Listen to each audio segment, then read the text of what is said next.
Banyakubahwa mwese muri hano bakozi b'ibi bigo mwiriwe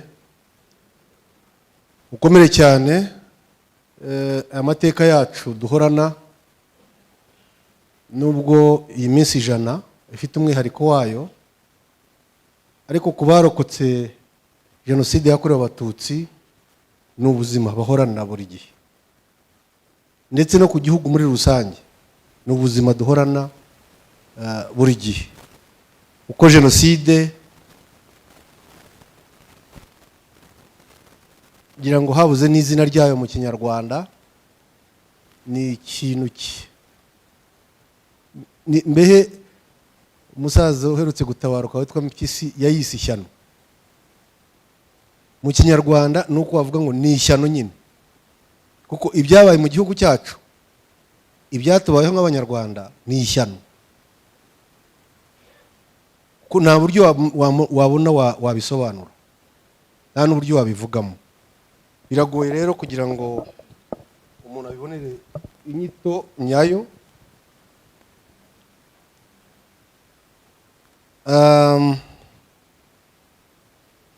Mu kiganiro nasabwe kugira ngo tuganire twese ni ukurebera hamwe ingengabitekerezo ya jenoside yakorewe abatutsi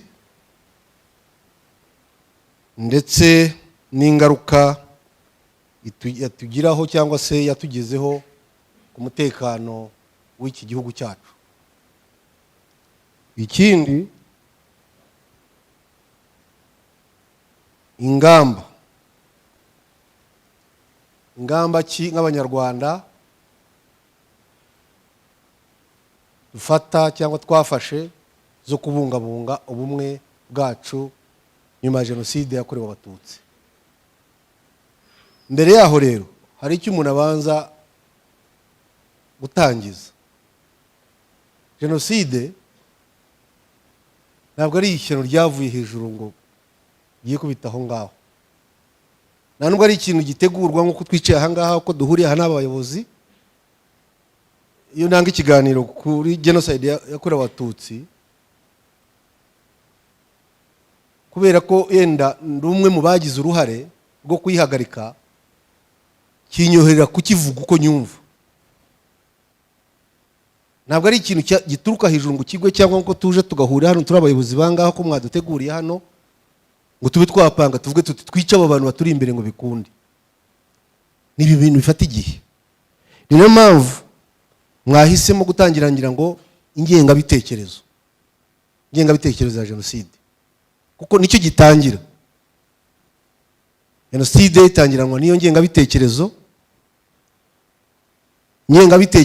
ikabamo utegura jenoside, ikabamo mobilization y'igihe kinini. 59 ngira ngo umukuru dufite aha ni umubyeyi Suzanne. 59 abenshi ko twicaye hakure aha nitwari twakabayeho, ariko tubaze twibaze 59 abatutsi bajya kwicwa, bagatemwa, bagatwikirwa, hari hapfuye nde? Bajya kwangara, bajya mu bihugu duturanye n'ibindi, hari hapfuye nde?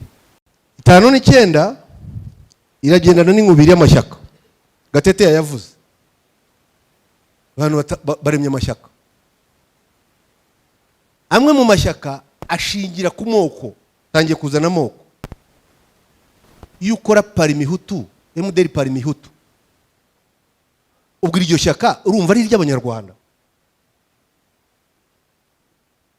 Parimihutu n'ubundi icyo yigeneye nicyo yakoze.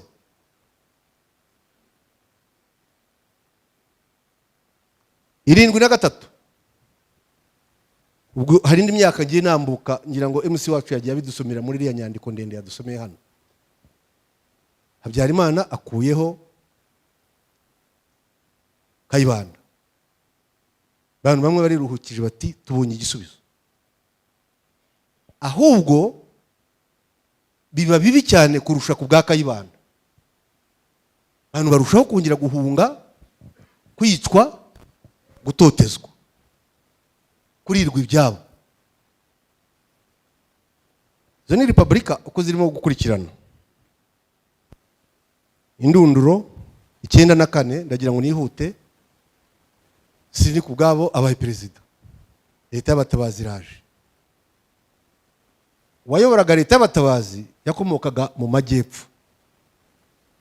Mu bimwe bizwi muri iki gihugu abakibayemo, hari ababyeyi mbona hano ba Imakire barabizi, abantu mu majyepfo bari nk'ibicibwa muri leta yari iriho icyo gihe, nibemerwaga. Niyo yajyaga mu ngabo nta jambo yabaga afitemo, no mu yindi myanya. Ubu umuyobozi yaturukaga mu majyepfo. Perezida arapfuye, undi arimye, ubundi iyo umutware yimye ahumuriza rubanda, ugataha kadusoze ibyo twateguye. Nibwo haza rurangiza 94. Aha rero ndongera gusubira kuri 90. Rugamba rutangiye, abajya batanga ubuhamya hano mwese murabuvuga, muvuga igihe ibyitso byafatwaga hano umujyi wose wa Kigali, Masaso kararavuga ko inkotanyi zageze mu mujyi wa Kigali.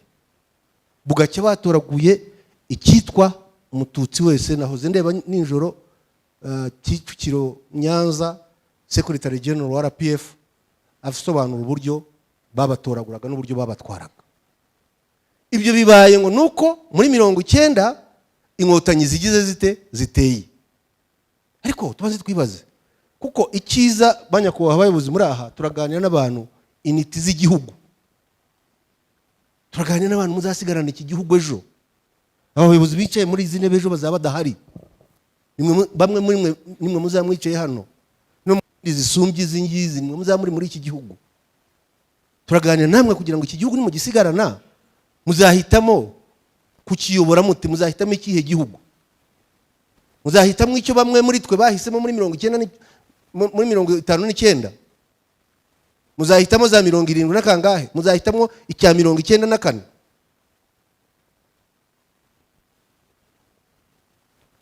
Impamvu mbivuga, tumaze imyaka 30 nyuma ya jenoside. Yewe nabara ko mu Rwanda maze ndi umunyarwanda n'abagenzi banjye benshi, ndetse na nyakubahwa perezida wa repubulika watuyoboye, uretse yuko yatubwiye ati najyaga nza mu Rwanda, ngiye kurukandagiramo ni muri 90. Ariko nabara ko imyaka maze mu gihugu ndi umunyarwanda yemewe imyaka 34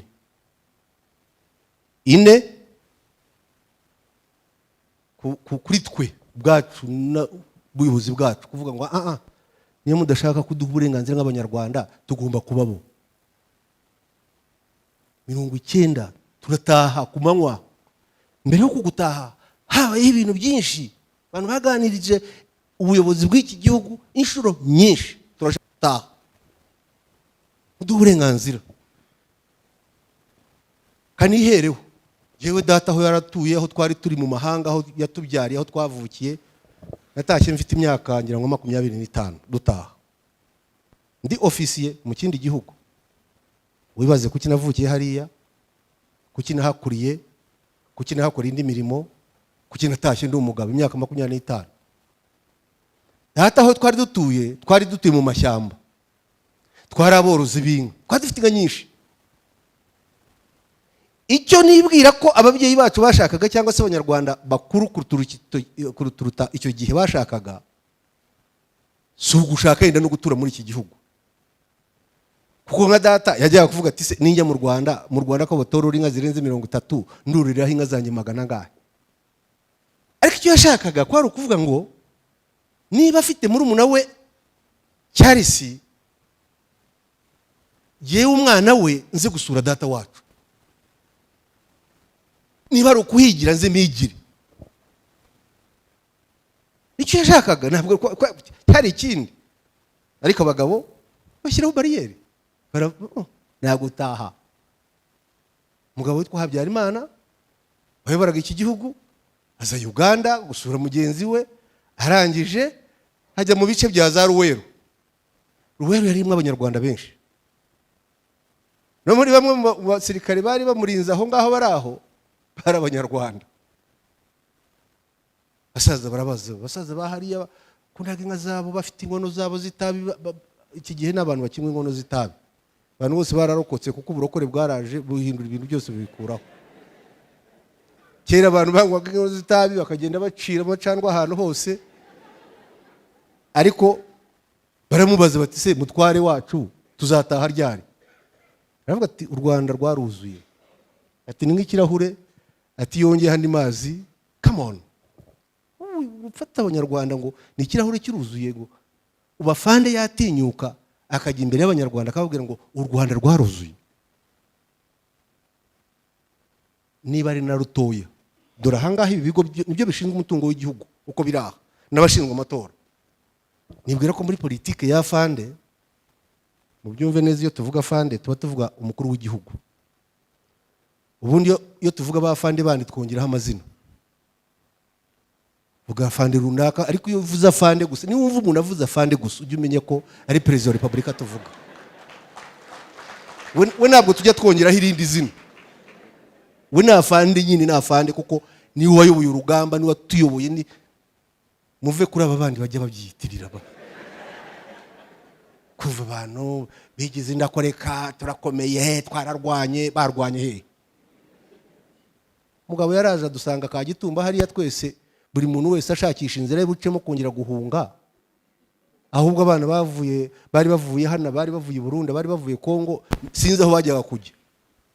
Bari bavuye i Bugande, tureba ofisiye warabaraga ukavuga uti nkanjye nari mvuye ahantu hitwa Guru mu majyaruguru, ndi muri diviziyo ya 4 muri batayo ya 21.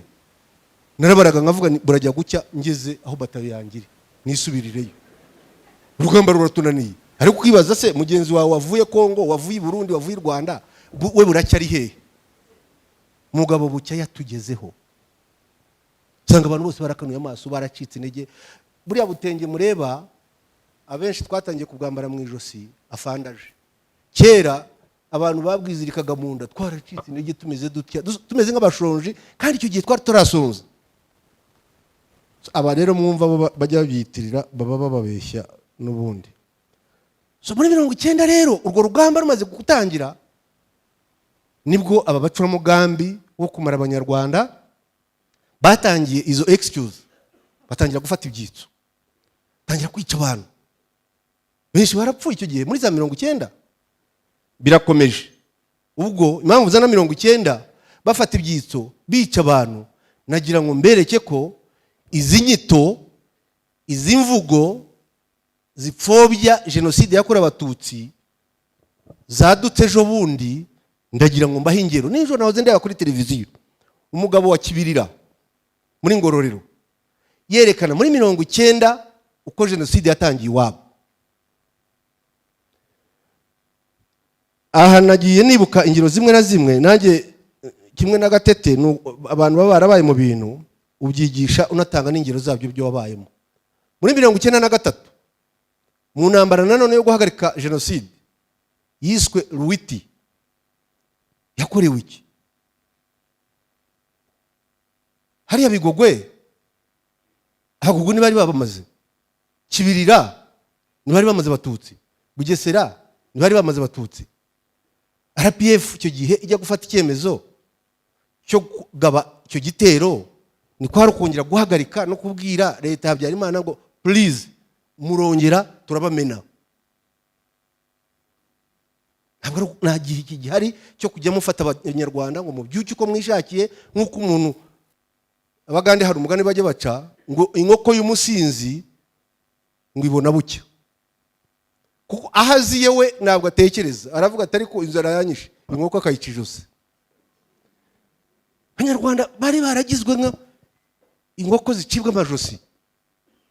Yo ni Ruwiti nigezeho, noneho bishyira 94. Ati noneho indege irahiye. Sasa hangaha ikintu umuntu yakwibuka kindi, mumbabarire erega imyaka ni igitangaza.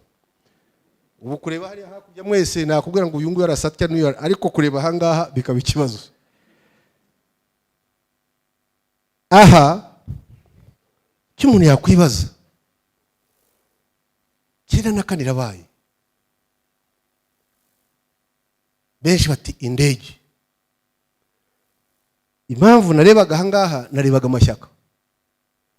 Kera na kane yagiye kugira muri uru Rwanda dufite amashyaka. Dufite MDR, dufite PL, dufite PSD, dufite MRND, dufite ya indi yari kaze cyane ni CDR n'ibindi. Ariko dufashe nka MDR, PSD, PL, iyo bakoraga za meeting, ntabwo twari hano ariko hari ibyo twarebaga ku mafilmu. MDR ivuga ngo bafate ikinani, ngo mugifate mukimanure tugikubite hasi tukice. Siko barwana cyaka babikoraga. Ukibaza noneho ko ikinani cyari gipfuye kirambo ya mugani,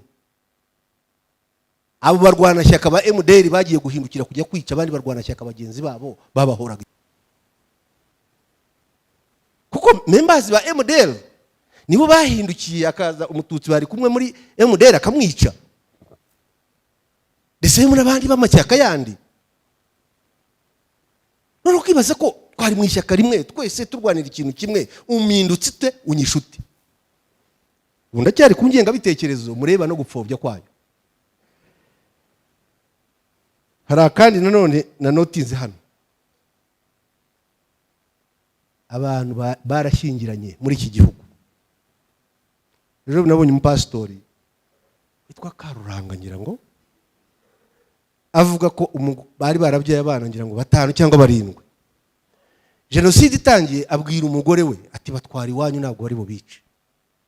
Giyeyo kanirukanye ku misozi yenda nzapfe ariko abana banjye bazarokoke. Umugore yikorera abana be bose ko ari 7 cyangwa 5 sinibuka umubare, abatwara iwabo kwase. Bagezeyo basaza bo umugore, abo bana bose babamukuraga mu mugongo babajugunya muri Nyabarongo bose barabamara. Nk'abantu aha ngaha dufite abagore, dufite abagabo, twarashatse mwarashatse abagore. Icyo nzi ku mugabo, nta muntu bubaha umugabo yubaha kwa sebukwe cyane cyane, ndetse n'umugore akakuganza ibyawe akabitwara iwabo kandi ukabyemera. Siko mutugira se, kuko urumva umugore aritakisha gatoya, iwacu na inzu haguye. Hari aho dukomoka hariya mu Mutara, bashiki bacu ararongorwa haca iminsi ugasanga n'ibiwabo hatari inzu, ugasanga hari kadasitiri ruti kaza se kwa runaka byagenze bite, bati byaratunganye nyine. Urumva umuntu bubaha kwa sobukwe uko dukunda kwa badata bukwe aba bafite, kuko hari abatabafite. Hari umudamu ngira ngo makire baramuzi witwa Esther uba mu Budage, kunda gutanga ikiganiro, yigeze kuduha isomo rikomeye. Aratubwira ngo jenoside yaratwishe yica n'indamukanyo yacu. Niyo mpamvu mvuze abaki bafite. Rwanda hatarazi by'amadini, ubu sigaye ujya nk'ahari iwacu mu Mutara, ahandi sinjye mbibona ariko nk'ahari mu Mutara urakwitana n'umuntu mukuru nk'uriya mubyeyi Suzanne yaguha ukuboko. Ubundi twebwe iyo uhuye n'umuntu mukuru umuha ukuboko ugategereza ko akuramutsa, si wowe muramutsa. Uretse ibyo nabonye ubu ngubu umwana aza akaguha ukuboko bite, tukaba bite nyine. Ariko kera uko mbizi uragenda wasanga umubyeyi nk'uyu wamuha ukuboko wamuhobera ugategereza ko akuramutsa. Hari indamukanyo rero baturamutsaga: gira so, gira abana, gira inka, gira umugore, gira umugabo, amashyo. Esther yigeze kutwigisha aratubwira ngo izo ndamukanyo nizikibaho mu Rwanda. Atuzabwira umuntu gira so iwabo ise baramwishe, gira abana barabamumazeho, gira umugabo baramwishe, amashyo barayariye iwabo barayamaze. So ngira ngo niyo mpamvu abantu basigaye barahimbye ibintu, ujya hariya mu Mutara umuntu wamuha ukuboko, Imana ishimwe, Imana ishimwe, Imana ishimwe, Imana ishimwe. Ibyo rero nabyo bifite ingaruka zabyo. Niba abantu bamaze kwibagirwa indamukanyo zabo, twese tukaba Imana ishimwe, Imana ishimwe. Ariko se abazungu aribo batuzaniye n'ubwo buryo, ntabwo muhura ngo akubwira Imana ishimwe. Hari ukuntu akuramutse mukaramukanya mukagenda, Imana bikagira umwanya wabyo. Ibyo rero byose umuntu aba bicishamo kugira ngo tubone uburemere n'ingaruka za genocide yakorewe Abatutsi, aho aba bantu bagenda bita amazina bagira batyo. Mumbabarire, si njya gunda ibintu byo gusoma, ariko kugira ngo bimwe bitaba amagambo, hari ibyo nifuza kuba nasoma bitari amagambo, kugira ngo twese bidufashe. Ibi muri ibi ngibi twabwiwe amateka, ngo ni amateka ya ibintu bya Gitera Joseph, wigeze kumuvuga, yanditse. Ibi ngiye kuvuga nibyo Gitera yiyandikiye abakiri batoya, mu byumve ubumva ko ari amatiku cyangwa ko ari ukubeshya, azakora ubushakashatsi maze mwumve ikibazo cyacu aho cyahereye, mu kiriretinge n'abafata genocide bakayigereranya n'ihanurwa ry'indege ejo bundi. Ndatangira amagambo ye yivugiye ubwe. Kubana n'Abatutsi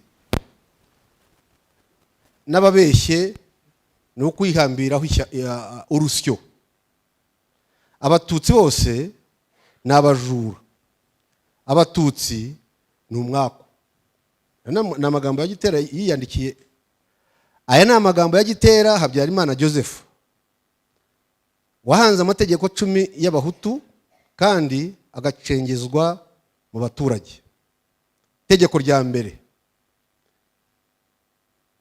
guhera ubu emera kandi wizere Imana gusa yonyine hamwe n'ubushobozi bwawe, ntuzongere kwemera cyangwa kwizera Umututsi.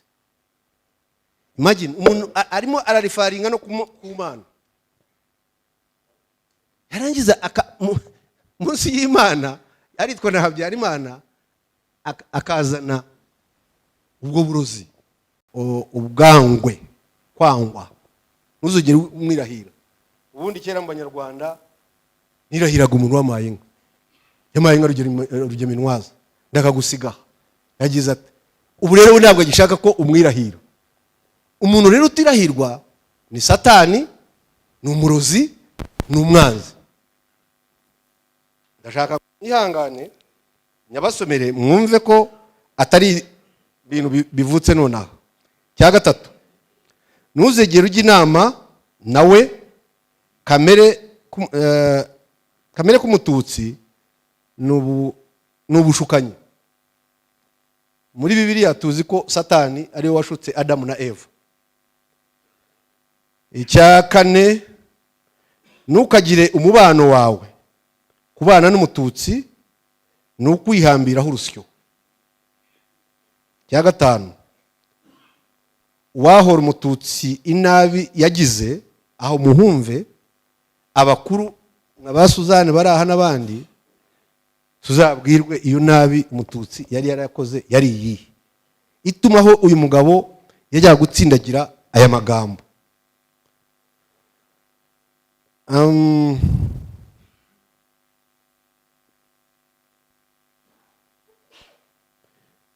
Nta Mututsi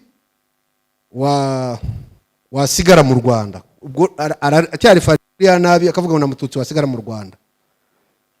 Guhora si byiza, ariko kwirinda umwanzi cyangwa kwirwanaho aguteye birateganyijwe mu mategeko yose.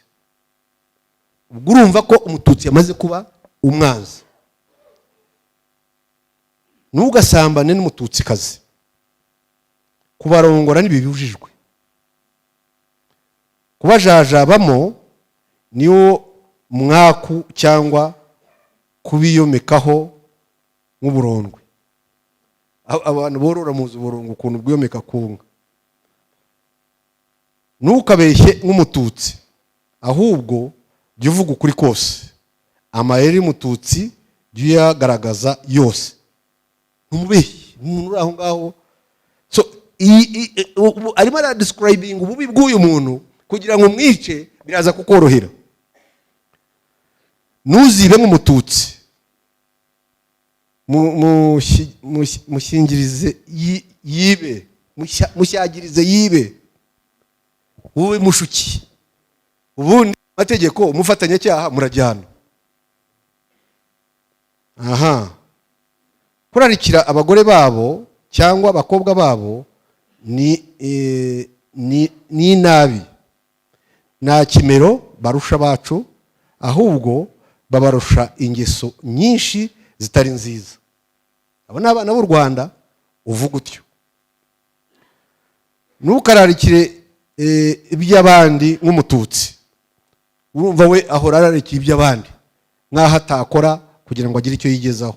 Cyangwa sohoka ninjire by'umututsi, ni umwaku uteye ubwoba, baragatsindwa i Rwanda. Aya mategeko yagiye acengezwa mu baturage kugeza naho muri 1993 ikinyamakuru Kangura cyifuza ko abahutu bakomera kuri ayo mategeko. So niba tumaze kumva ibi, kuki umuntu akibaza jenoside ko yatewe n'ihanurwa ry'indege ya Habyarimana? Noneho nababwiriye ngo aho bibabarije ni hehe. Nababwiye ngo umuntu akunda kwa sebukwe. Umupari-mihutu mukuru cyane, Kayibanda, muzakurikira amateka, yari yarashatse umututsikazi. So wowe abantu bashatsemo n'umuprotectize mu muryango wa sobukwe, arangiye 59 abari bahera aho tumugire mute. None se abantu sigaranye nabasekuru iwabo wa nyina bakwiye kugira, nabanyina wabo bakwiye kugira, nabanyirarume bakwiye kugira. Ibyo rero nagira ngo mbanze myerekane ko genocide uko yateguwe kera imyaka 35. 94 Karundura, ni nayo mpamvu report yagiye mu Faransa muri conclusion ye yerekana ko indege ya Habyarimana yarashwe n'abahezanguni bashakaga gukora genocide. Kandi kuko ni kukuri. Wambwira ute se ko Habyarimana yarashwe n'inkotanyi? U Rwanda si cyo gihe habaga indege imwe gusa ya perezida, ya kabiri ko hari ninjoro. Uvuga ngo ugomba kurasa iyo ndege ari muri control tower, arakurikira indege kuri screen, arayireba ivuye aha igeze aha ikugeze hejuru yirasa. Hago wakwikorera ikompora ukagenda ukicaraho indege iciyeho nuko ko warasa iyo ari yo yose.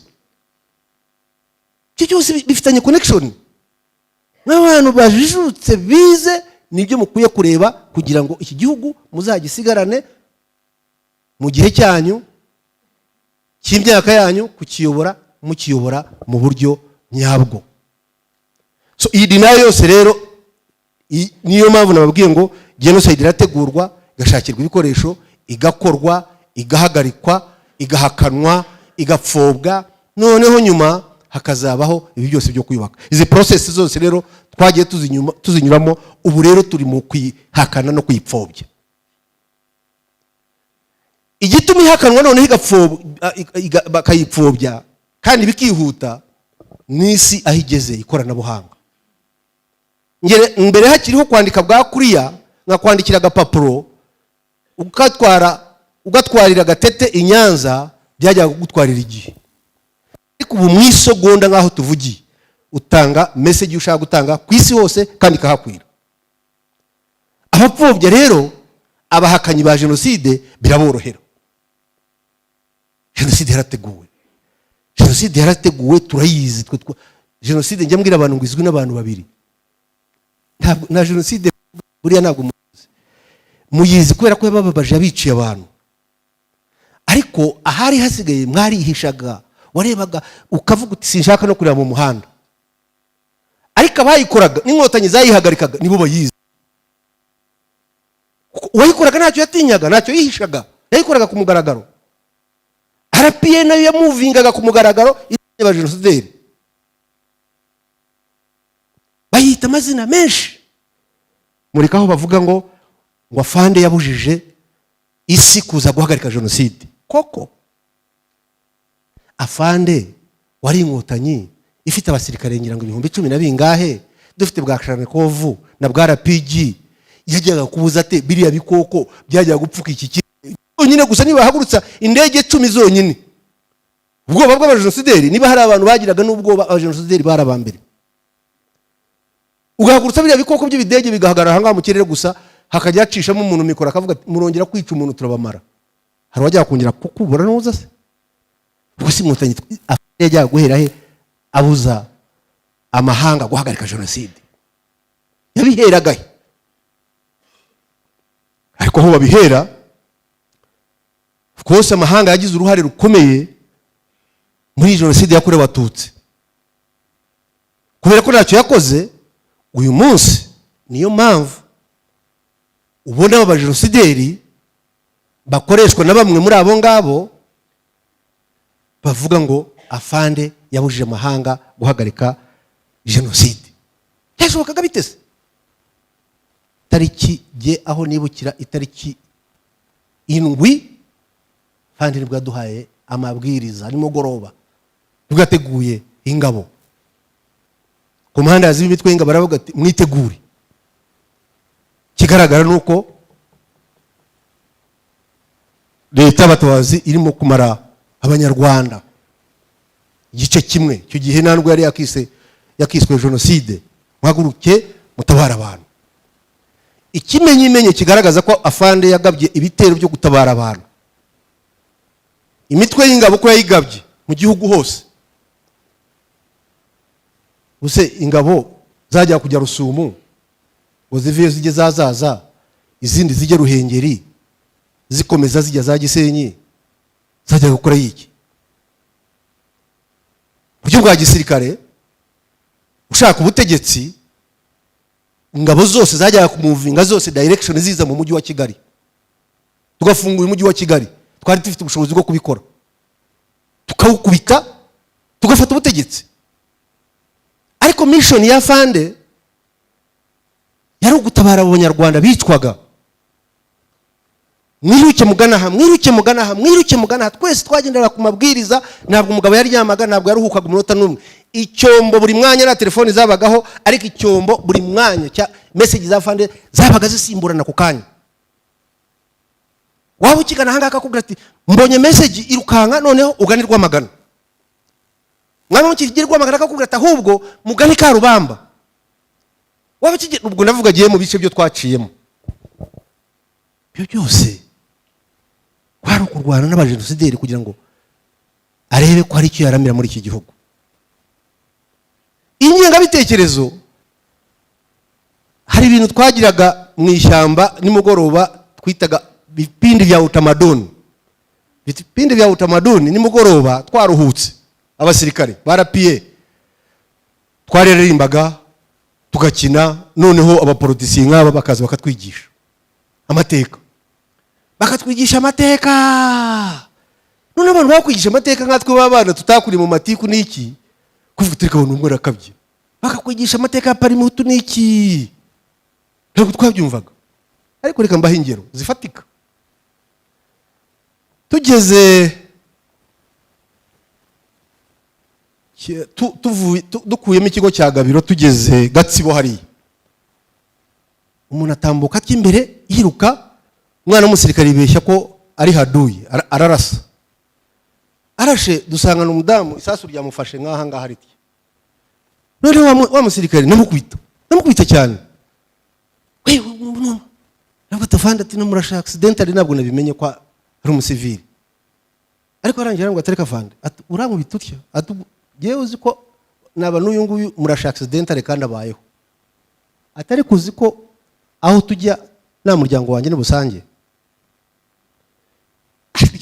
igisirikare kiri aho ngaho urumva natwe imyaka twari turimo iriya myaka ga ni mibi myaka 28 ubu uri umusazi nawe igisirikare yavuga iki ni kiginga gusa nta bwenge gifite iki kira tundoke dukorukiye aduyi tugera ahantu hitwa Kiziguro turwana kuva mu gitondo Kiziguro hari mu nzi z'abarundi abo bantu bisha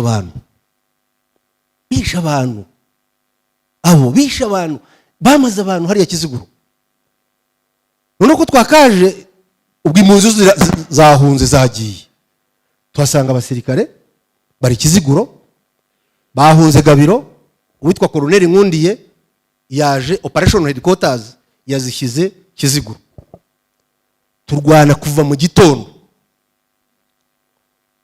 ngira ngo twatangiye kurwana nka saa 2 twabakura saa 12 za nimugoroba twabakura hariya mubona urwibutso rwa Kiziguro hirya y'umuhanda gutya uturuka ino ni ibumoso bw'umuhanda uva mu Mutara ni iburyo bw'umuhanda hari akantu k'akazu noneho ko turwana tuza twirukansa duca muri urwo buzu n'ubutoki tugira ku kazu hasimbukamo umwana w'umukobwa muto afata umusirikare wacu mufata ararumaraye twabona umusazi ariko ubwo kakamuruma afite amabere arenda guturika uko aruma umusirikare niko avuza induru munyeke mwagapfamwe mwanyeciye umugabo mwanyeciye umuryango umwana yasaze turafata inyuma ye hari ubugabo butatu bwo bwapfuye kare none ubwo bukajya bwongorera bukatubwira ngo mutubabarire nimuduteme muturase none ko twagafasha wa mwana ukuntu yafashe wa mukobwa n'abandi basirikare baramufasha inyuma yanjye hari umwana mwene wabo ngira ngo umukobwa yabonye amubonye wa musirikare aricara atangira kurira umukobwa agira atya tubona zambaraga acitse intege agiye hasi wa mwana uyu ninde ati ni mushiki wanjye kwa data wacu noneho dutangira kubaza babagabo batatu kare turababaza ati habaye icyano bati baratwishe baratumaze batuye umukobwa ejo bamwatse uruhinja rwe bata ku kizu fushije uruhinja umuryango wa sebo kose bawumaze iki ukumva n'ibisazi ukumva ntabwo bishoboka ariko bare ko turimo turwana aho ngaho ku kajagari k'intambara kumva impumuro itameze neza hano se arahumuriye umwe muri abo ngabo aratubwira ati kiriya cyobo mureba hariya ruya rwibutsaho ruriya rwa Kiziguro ati niho bajugunya abantu bose ato batemaga bose n'abandi bazima ati harimo n'abantu bazima dukomeza twirukanka turwana n'aduyi tujya Kiramuruzi tubwira abasirikare bamwe muraraho mu gitondo muze kureba icyo cyobo kuko ni kwamenya jenoside turikomereza turigendera mu gitondo cyaho Colonel Bagaba akajya duhamagara ati dukuyemo abantu bazima dukuyemo 3 dukuyemo 4 dukuyemo 5 ariko urumva nk'umuntu utabirimo ntabwo twabyumvaga afanda duha message aratubwira ati hari ahantu barimo kwica abatutsi benshi ahantu hitwa Karubamba muganeyo tujyayo umusirikare wacu wagiye Karubamba nta n'ikinyarwanda neza yarazi yageze yatangira kuvugishwa avuza induru ati je ibintu mbonye aha ngabira gatsindwa n'Imana mwabaze niki ati ibintu mbonye biragatsindwa n'Imana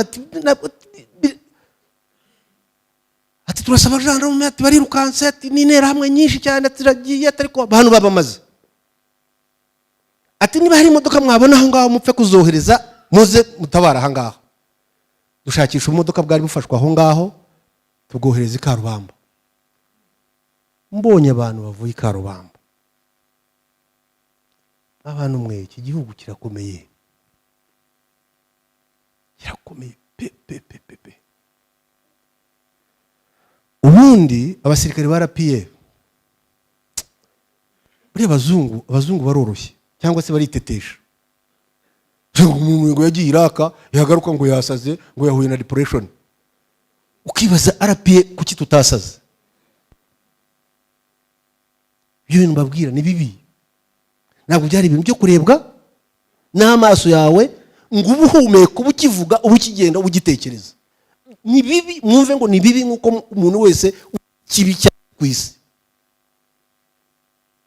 Kareba abantu kavuga mana yanjye ibi ni biki. Kiliziya bakagenda bakayisambura hejuru bakayikuraho amabati, munsi nk'aha bakahacukura, bagacukura aho mashini gani ziri za mitarayezu bakazinyuza munsi y'itafari hasi, ku buryo abantu bari bagiye mu Kiliziya bose barwanye bananiraniyemo kugira ngo babakuremo. Rero bacukura imyobo imyenge myinshi bagacishamo za mashini gani zipepeta hasi, bakuraho amabati hejuru bakarupingamo za grenade, abantu barashira. Muri Kiliziya hano bose barabatijwe, ni ba Jean Baptiste, ni ba Joseph, ni bande muri Kiliziya. Yewe nabuze no mamagara n'afande, nabuze n'ururimi mubwira kuko naracanganye kwemera nk'umusazi, nkavuze induru gusa umugabo akaberwa icyo mubwira, kuko mu buzima bwanjye nicyo kintu nabonye, niyo image yangiye mu mutwe kandi guhanganagurikamo biragoye. Turahava tugira Kayonza. Ndibuka mu gufata Kayonza wari umugaba mukuru w'ingabo z'u Rwanda icyo gihe, Bizimungu, abwira uwo witwa Nkundiye, amubwira ngo, ndavuga mu magambo ye, ngo umuhanda abahutu basigaranye ngo ni uwo nguwo, ni umuhanda w'igihugu kuva Kayonza ni Rusumo, Cyanika inkotanyi zarayifashe, Gatuna inkotanyi zarayifashe, Kagitumba inkotanyi zarayifashe. Izo ni supply route ziza mu Rwanda. None ngo umuhanda aho kuvuga ngo umuhanda w'u Rwanda dusigaranye kutugemurira ni Kayonza, ati n'umuhanda w'abahutu, aturahava ujyane n'Inyenzi. Ubwo afande nawe hari message yaduhaye natwe, amabatayo yari ari aho ngaho nayo ikomeye, so kuvuga ngo ninde uhakura undi, mu minsi ine turahabakura. Tugana nka Kayonza hari komine, tugaruka nimugoroba nsanga leta bagire bari kuri paruwasi ya Mukarange. Uno mugabo yicaye munsi y'igiti, bagire yicaye munsi y'igiti arimo ararira. Yewe nkareba abantu baryamye mu mbuga ya paruwasi ya Mukarange benshi cyane, benshi. Hejuru yabo hari umukobwa cyangwa se umudamu, ngira ngo nibwo bari bakimara kumwica, uri wambaye ikanzu ya zebra munini mwiza, ariwe numbi bashyize hejuru y'abandi bose. Noneho ngabira umugabo ararira, yewe nkaza nsakuza mbaze abasirikare n'abantu bose kuki mwabaryamishije ahangaha, mbaze abasirikare bo kwa leta bagire kuki abantu mwabaryamishije ahangaha. Umwana umwe arambwira ati atafanda abantu bose babishe. Niki? Ati babishe imegi ya Karubamba, noneho imegi ya Mukarange yo umutwe wangirikira kimwe.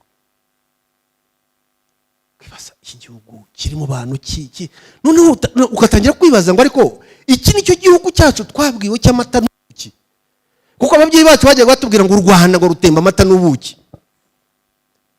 Iki nicyo gihugu twabwiwe, iki nicyo gihugu. Ni henshi ariko reka mfataho habiri.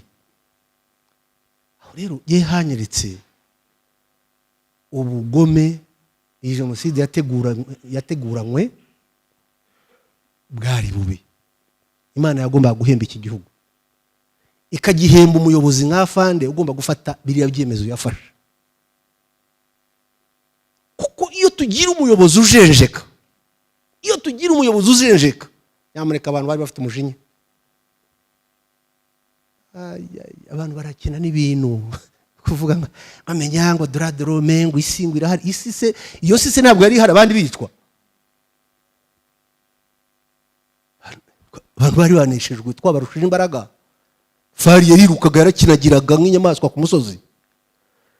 interahamwe zari zitangiye kubibona ko bitoroshye, ariko Imana icyo yakoze abayemera cyane nuko yaduhaye umuyobozi uvuga ngo ibyabaye kambyita uko abarokore babyita n'abakristo, yenda nubwo naba nitekerereza uko wanjye, ariko kambyita uko babyita, kuko byise gutyo byaba byiza. Baravuga ngo hica Satani ntabwo hica Imana, ariko bakavuga ngo Imana ngo igira imbaraga nyinshi. Imana ngira ngo yaravuze iti Satani ukoze ibyawe hagararaho, ngiye kuzana umuntu nshyira hanga yongere ahumuriza aba bantu, yongere abagarure ibubuntu. Mugabo arahagarara fata icyemezo aravuga ati ubikora wese arabizira, kandi koko sika benshi babikoze barabizize. Ubwo impamvu ngeze aho ngaho rero, twarebye uko yateguwe, uko yashakiye ibikoresho, uko yakozwe, turi kuko uyahagaritswe. Uri niho turimo turahagarika genocide, irahagarikwa mu gihugu cyose, bitari ku bushake, bitari ku neza, bitari ku kwinginga. Amahanga arebera afite imbaraga yadutereranya yatwihoreye. Ndibuka tugeze Nyanza ya Butare, tukomeza twihuta tugiye Butare, Fana araduhamagara aratubwira message yabonye, mufungiraho. Twari bake, twarwanaga n'abantu benshi, twarwanaga n'igihugu cyose. Mufungiraho mugeze mujye kurokora abantu bari Kabgayi barimo barashira. Tugiye Kabgayi, guverinoma y'abatabazi niho yari yarahungiye. Kabgayi hari umuntu batubwiye witwaga ngo ni Gasirikare. Gasirikare mu mihigo yari yarakoze, yarakuriye intera hamwe aho ngaho, yari yakoze imihigo yo kwica abatutsi 100.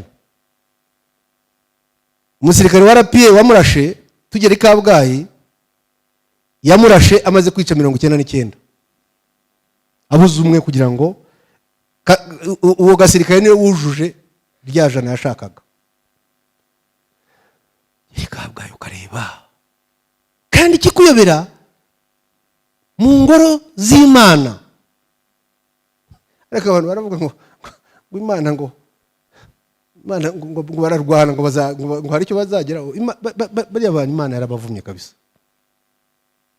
Ntabwo wakora biriya bintu mu ngoro y'Imana ngo biriya bintu bikugwe neza. Cyangwa abantu bashize. So kugira ngo ncunguze uburyo umwete nsoze haze kugira ibibazo, nuko genocide yarakozwe irahagarikwa. Fezi turimo uyu munsi rero niyo kuyihakana. Fezi turimo uyu munsi rero niyo kuyipfobya, kuko imaze guhagarikwa hakurikiyeho kubaka igihugu, gusana, kubaka abantu abari barokotse, abicaga, kuko nabicaga nta mutima bari bafite. Myaka rero 30 irangiye, sosiyete nyarwanda imaze gusubirana. Nicyo cyizere dufite ko genocide rwose ibyabaye byose byatubayeho byose, dufite icyizere ko iki gihugu ari igihugu kizima kandi cyiza. Nyuma yaho hakurikiye abacengezi. Niba mwibuka neza, hari aka audio kigeze, ka video kigeze gucaho, abacengezi bari ahantu hitwa Kamanyora, bitoza bambaye mashara n'ibindi, ndetse haririmbwa n'indirimbo yavuze ngo rwigero runsubize. Ako kanya ngo bagomba kugaruka bakaza gukomeza genocide. Ariko fandi yarababwiye, niba mwibuka, hari imirongo yajyaga ducira kera. Mwese twese twabaye abana, twajyaga dukina, keretse abasirimu b'iki gihe. Abana bacu bavukira mu mujyi nibo batazi ibyo, ariko umuntu wese wavukiye mu cyaro, kandi majority bari ahanga mwavukiye mu cyaro, ari imirongo yindi twajyaga duca, renga ngumene. So kuva muri 94 bagumye kuri renga. aho bagumye hungaho nabwo hariya kuri uriya murongo utukura wa fanda akunda kuvuga ntabwo bigeze bawutambuka. Kurinda uwo murongo rero icyo byafashije mwebwe bato mukaba mwicaye hano uyu munsi mutanga umusanzu ku gihugu cyanyu, mukaba mwarabyariye u Rwanda. Kurinda uwo murongo byaduhaye kuba namwe aho mumaze kugera, mumaze kuba abantu basishora bareba bazi ukuri. Uwo murongo rero cyakenewe kuwurinda kugira ngo namwe abo mubyara, kuko twebwe ubu cyiciro cyacu nicyo kurindwa. Muzi ko mu Kinyarwanda abaho ndinda dawe ndinda mwana. Ubu twebwe kigero tugezemo nuko babwira ngo ndinda mwana muturinde sasa, kandi kuturinda no kurinda wa murongo. Ariko ni mutawurinda tuzakuroringa dukambakambe tuwirindire. No abangaba tera bwoba gusa. Jobu ndafande yarababwiye ngo ni za balloon ngo you just need nuzuga tumuraho bigapfumuka. Ibigambo byo kujya guhuragura ibiganiro tugiye gufata u Rwanda so rufata ni ihene. Iki gihugu kikiyowe n'afande iki hari abakibeshyaho bazakibaza babigerageje bacengeze bari bafite imbaraga bafata Gisenyi bagera hano ku kirenge aha ngaha ntabwo mubyibuka, ariko cyabakubise ntabwo bakize. Kandi icyo gihe twari tugikoresha ingufu gusa, kajya gushaka imbunda ukajya kuringa kwereka duyi ngo ari hari. Ariko ibigezweho uyereka yo gusika kwereka uti hanga na duyi wowe karekura gusa ibipfa bigapfa bi igihugu igikinishwa. Igihe cy'abacengeza abantu hano mu mujyi wa Kigali ndibuka icyo gihe abantu ugasanga baranywa champagne abandi ntabwo bava mu muhanda, ariko abantu ko batava mu muhanda ngo twafashe igihugu. Ariko zishaye igihugu nuko gifatwa. Abacengezi babaze ko bamaze kwirukanka abantu urugero bava mu muhanda, abantu ibintu birongera biratungana. So iyi phase rero turimo, izi zindi zose twaziciyemo ni phase ya denial yo gupfobya. Iyi rero ni mwebwe mukwiye kuyirwana. Ni mwebwe mukwiye kuyirwana. Hari amagambo afande yavuze ashyingura abajize jenoside yakorewe Abatutsi. Ryambere niba rarivugiye mwurire, niba ari Rukumberi hamwe muri aho sinibuka, ariko hari ahantu yavuze ko iyi si nta mbabazi igira. Iyi si tubamo nta mbabazi igira. Waba ukunda umwe muri aba bayobozi, waba ukunda waba unyanga, ariko ufite inshingano z'iki gihugu. Kandi inshingano z'iki gihugu ni uko dutekana. Mwimagininge iki gihugu cyongeye kikagira umutekano muke, buri muntu wese akabona urwaho undi haba iki. Bakubona urwaho, ndakuzi ko wanyiciye wamariye umuryango. Ariko amategeko n'umutekano bitekanije iki gihugu bituma nagukoraho. Uzi ko umuntu yahunga kujya gushaka duyi akabanza gushaka wowe akavuga ati ariko najya gushaka duyi uyu nguyu ari ahanga nabaje gushaka uyu. Ariko bira ko igihugu gitekanye uyu munsi nawe wabitekereza.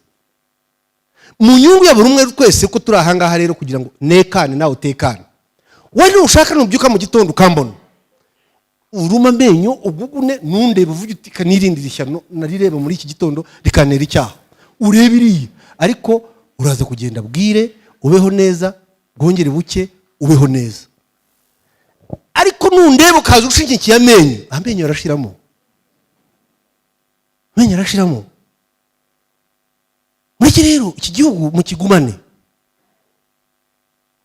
Turwane n'aba bajenosideri bapfobya babaye benshi kumva nta nubwo na benshi, ariko za social media bajyaho umuntu umwe akaraha abantu ukagira ngo ni ibitangaza byabaye.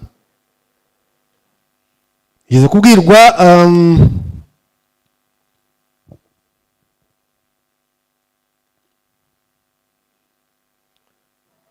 bakoze genocide uretse planners n'abandi bari yo ngiyo benshi barimo basaza banapfa.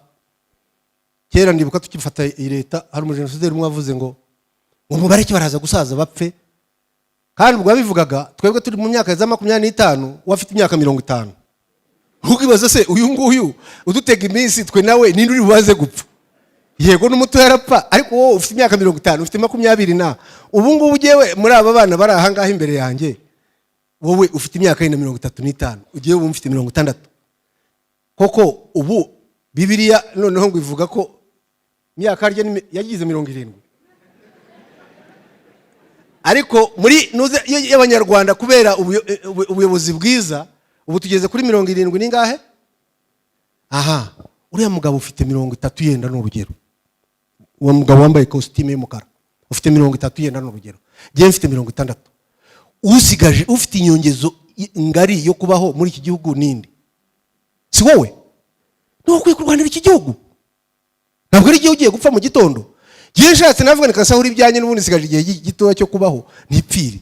Ariko wowe uracyari umujyambere. Niyo mpamvu mugomba kurwanira iki gihugu mwebwe mutirebye ngo uyu ni runaka uyu ni runaka. Aba rero derere kuva yagenda muri 94 n'ubu iracyahari. Kandi ikibazo cya FDLR ntabwo ari umubare. Baba 5 baba 10. Ikibazo cya FDLR ni ingengabitekerezo na ideology.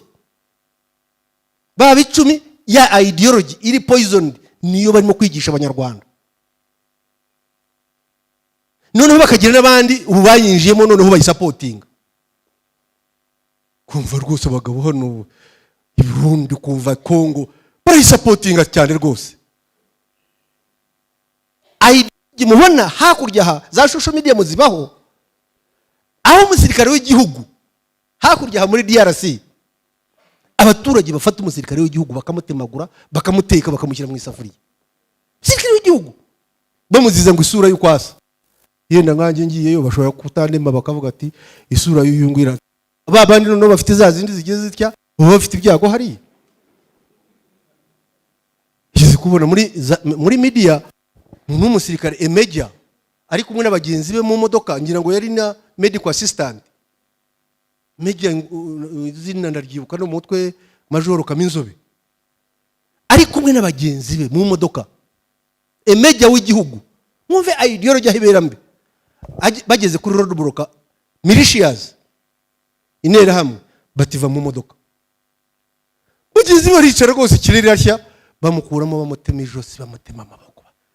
Baratema ingwe bashyira mu maguduriya barateka. Come on. Muri modoka nubwo twaturi babiri wanyica na mugenzi wanjye. Nabarasa ngasigara rya nyuma gusa. Kwe mugenzi wawe bakamukuramo bakamutemagura ureba. Ideology ndi. So FDLR ni ideology ntabwo ari ikindi. Kurwanaho byarabananiye. Ese wambwira guhera mu myaka 30 bamaze hariya barwana bakora iki? Ntabwo rero byashoboka. Ariko iyo ideology niyo mbi kandi ifite n'abafana bayo.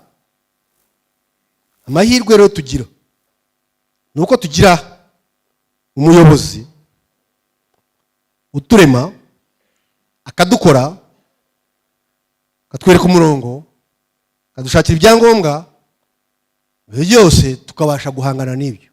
Iyo mvuga ntabwo mvuga bya bingabo cyangwa inzego z'umutekano, ndavuga mwese kuko mwese arabarema. Murize bakoze kose zitandukanye, mufite ubuhanga butandukanye, ubwo buhanga nibwo mukwiye gukoresha. Iki gihugu ejo mwagisigarana umwe muri mwe abandi bazahitamo bati tuyobore agasigara mu gihugu kimeze gityo.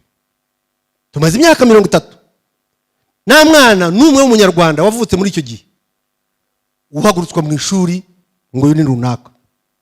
Tumaze imyaka 30 nta munyarwanda n'umwe ufite imyaka yo kubona icyangombwa ugera kuri bariyeri ngo umuntu arebe mu cyangombwa cye arebe ubwoko bwe. Tumaze imyaka 30 nta kadugudu na kamwe karatwikwa kazira abagatuye abaribo. Tumaze imyaka 30 nta muntu urapfa azira ubwoko bwe. Tumaze imyaka 30 iki gihugu kitavogerwa. N'urukwavu ruvuye mu kindi gihugu rugahungira muri uru Rwanda kugira ngo rukurikirane ujye kugira icyo rukora ubanza kubona icyangombwa cyo kurukurikirana. Ntabwo ari nk'ibya kera aho abantu bahagurukaga bakaza za 70 na kangahe, abarundi barahagurutse hariya ku mupaka Nemba, baraza bashinga baroni, baravuga ati aha ni iwacu. 73 ngo Habyarimana aravuga ati kubera ko deta twakoze ubu abarundi barashaka kuturasa, igihugu arakereka ahantu baraheka barahatwara.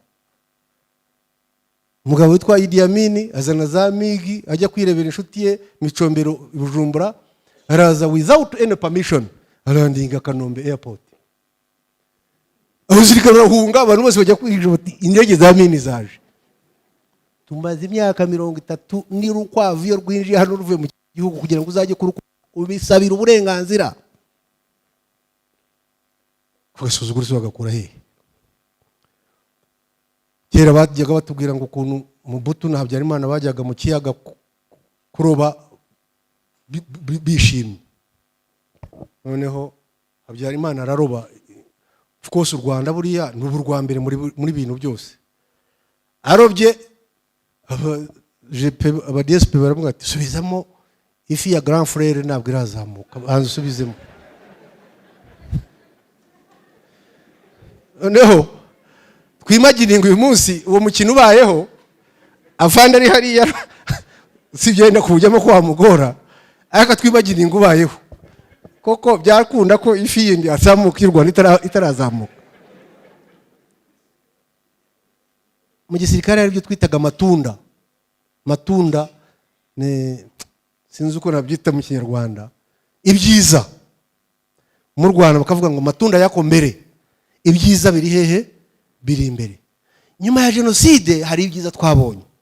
Twababonye bato, twababonye mwarahungabanye ku bose abishe n'abiciwe, ariko bya byiza twabwirwaga turabona mwarakuze, turabona mwarashatse, turabona mwarabyaye, turabona mu gihugu cyiza, turabona mu gihugu buri muntu wese yifuza, turabona mu gihugu cyubashywe.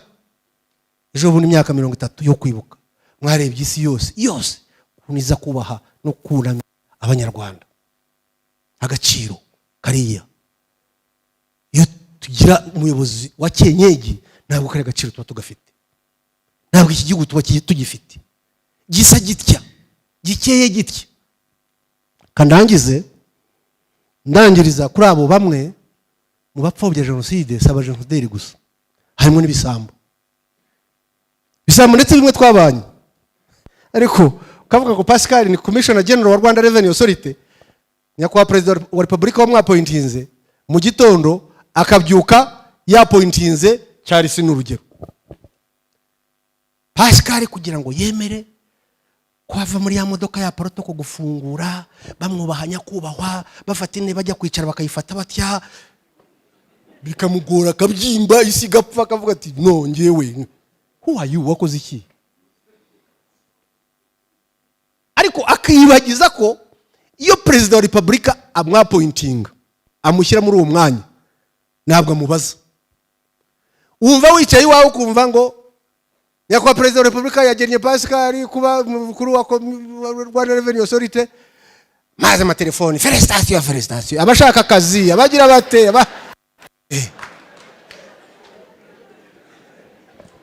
ya radio yabivuze wa mukuru w'igihugu agushyiraho, niyo yongera kuvuga ngo ibingira yagiye kuyobora Rwanda Revenue Authority. Niba Pascal batavuze aho wagiye, ubwo naho wagiye nyine, genda ujye mu rugo ujye kwicara.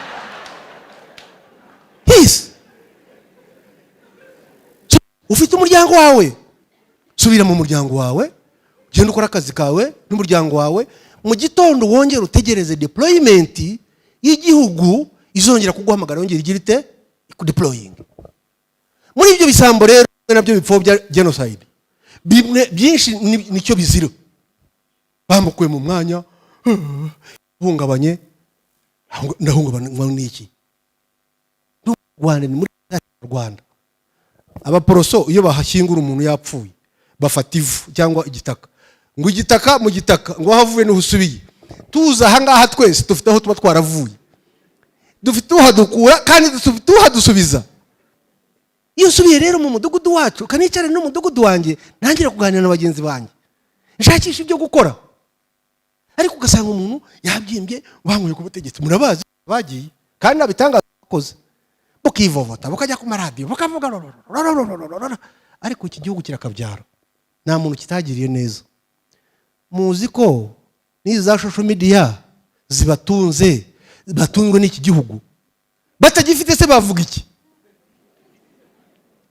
Aba bajenosideri bagiye hanze, muzi ko bagiye kubera iki gihugu, iyo batakigira se bajyagayo bate passport. Reka mbibwira abantu bamwe n'ukuntu bageze aho kugira ngo aho kiramye. Uzi ko hari umuntu gusa wazaga ari n'umunyamahanga, hari umuntu wigeze kujya South Africa asanga ambassador wacu hari umuntu Nigeria muri za 97 ajya kwidekarara, yidekarara umunyarwanda, none bahamagara ambassador w'u Rwanda batari kwanda hari umuntu wanyu, yamubaza umuntu ari Kinyarwanda azi, ageze aratinyuka areba ambassador mu maso, atoya atigena hunza abatutsi, ati ngo aravuga igitutsi genda avuga igihutu.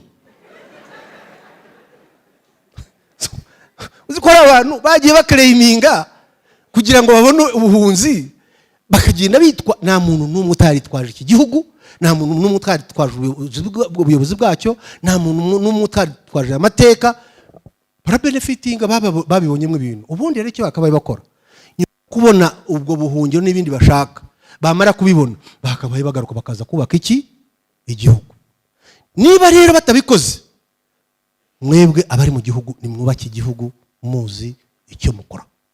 Nagira ngo banyakubaha rero minire hano hari umwanya wo kuza kubaza, ariko tuvuga ngo muri imyaka 30 n'indi zaza 30 nkuko afande yabivuze, nta jenoside izongera kuba muri iki gihugu. Umuntu ugifite igitekerezo cyo kuvuga ngo wakongera akaduha tukabona uko tubagira, ntabwo uzabibasha. Byananiranye cyagiye, ntabwo byashoboka ubu ngubu. Ubu abantu bose barabizi, abantu twese tuzi uburyo bwo kumuntu yarwana. Nawe rero byakundira, ahubwo ibyiza ni ugutuza abantu bakabana. Bari abanyamerika twirukanyiramo tuzi ko bategeka isi, unashatse ibibi byabo baba bafite wabyihorera, ariko kareba ibyiza byabo tukaba ari byo tugenderaho. Ndabara mwebwe mwize. Uyu munsi Minister wa Defense wa US n'umwirabura, undusha kwirabura nta nakayo bafitemo mwaka bamwe muri mwe.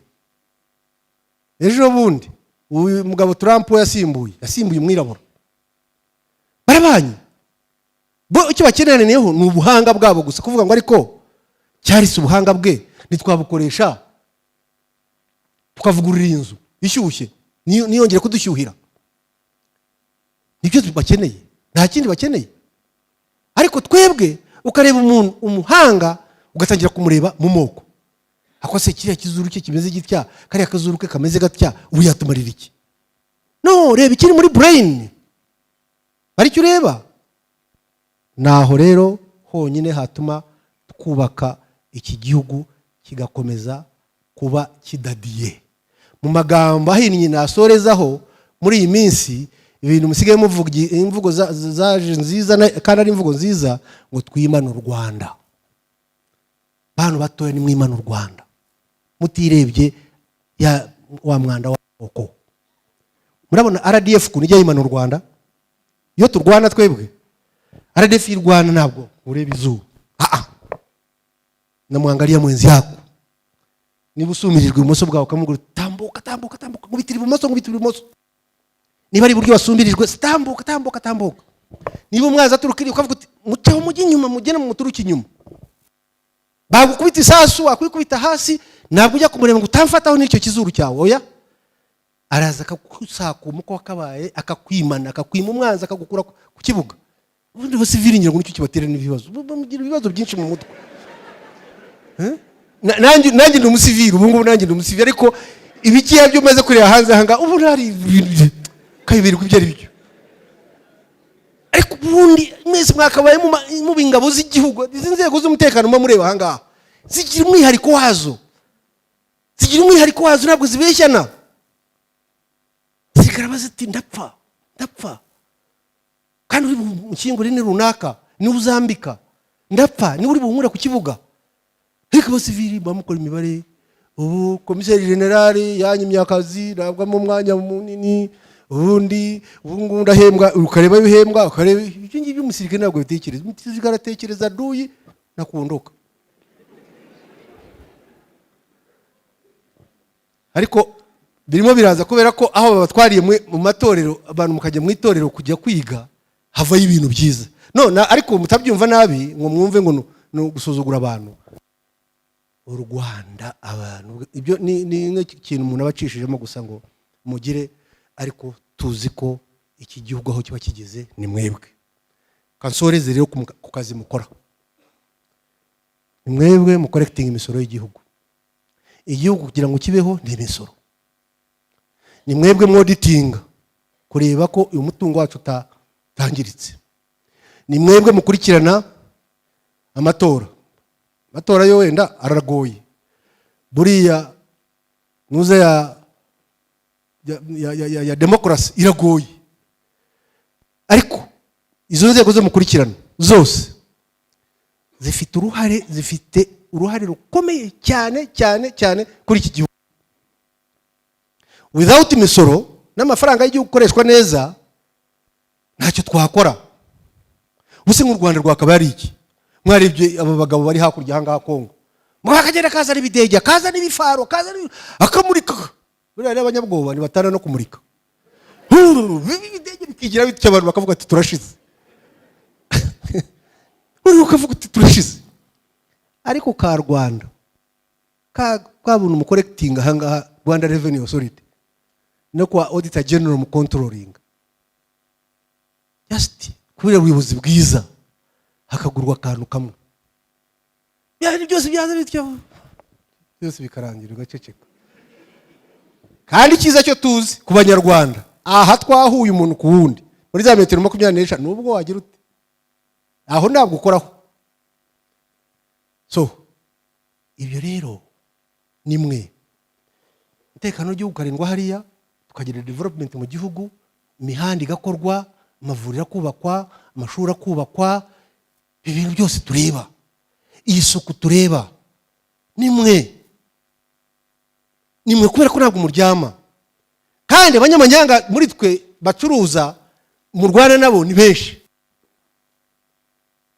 abagavuzi b'ibisambo nabo barahari, ariko hose mukagenda. So musabwa rero nk'abakozi b'ibi bigo, murasabwa rwose ubwo bunyangamugayo kongera kubukuba inshuro, kuko ni mutabukuru murabyaye, muracyafite abana batoya bakeneye kurerwa. Ni mutabarera neza ibi bihugu ntabwo bizabakira. Nyamara ibihugu biragera bihinduka, mu birebe neza. Ahiza muzaba forced guca muri za nyanja y'amata ababirinduremo. Amahanga nayo aragenda areba ikibazo kugigera gikomera, buri muntu akwiye guhagarara ku gahugu ke akakubaka. Nkubakire rero mwabyaye, ujya kureba ngo ndagaburira ibingira, urangaburira iki se? Hingira sigari ubusenge ibingana iki? Za pressure ziba zarazamutse, indwara zitandukanye ziba zaraje, nta sukari nyinywa, nta nyama nyirya. Ibyo nibyo Abanyarwanda bakunda. Ibindi byose bajya kubirya bati gute, bati pressure, bati biki, none ugasigara cyayi mu karu gusa yonywa. Ubwo si yo ngiyo niyo ureba ibingira, ariko wereba bari inyuma, bari hasi yawe, bari bureba. Icyo nicyo cyatuma, niyo somo twakura mu byatubayeho no gukomeza kubaka. Mureke dufashe umukuru w'igihugu cyacu, aravunika pe. Ko bamwe muri twe turamuzi, n'abayobozi babana nawe iyo babafashemo nabo baramuzi. Ibyo nibyo bizadufasha tukubaka igihugu cyacu. Turahunganye umuntu abateguye yenda byinshi byo yavuga, kuko amateka y'imyaka 30 ntabwo yarangira. Nonaha reka abanyacyubahiro muri hano, minire hano, ndetse master of ceremony nabonye hariho kuza kungurana ibitekerezo. Noneho namwe tubahe urubuga twumve ibibazo twaganishaho kugira ngo dukomeze twubake igihugu cyacu. Kugira ngo mukomeze mwihangane, kababaro karahari. Iki gihe tukigezemo cy'iminsi 100, hari abonzi muri mwe ahangaha, iyo bibagezeho byongera kubyutsa ibikomere bushyashya. maze icyoroshye aho kugira ngo rero mugenzi wawe ujiginywe cyangwa uvuge ngo aripfusha ubusa, hangane umubwire uti more inshuti yanjye komera, ibyo nyine birahagije, utambuke ahandi dukomeze twubaka igihugu cyacu. Murakoze cyane.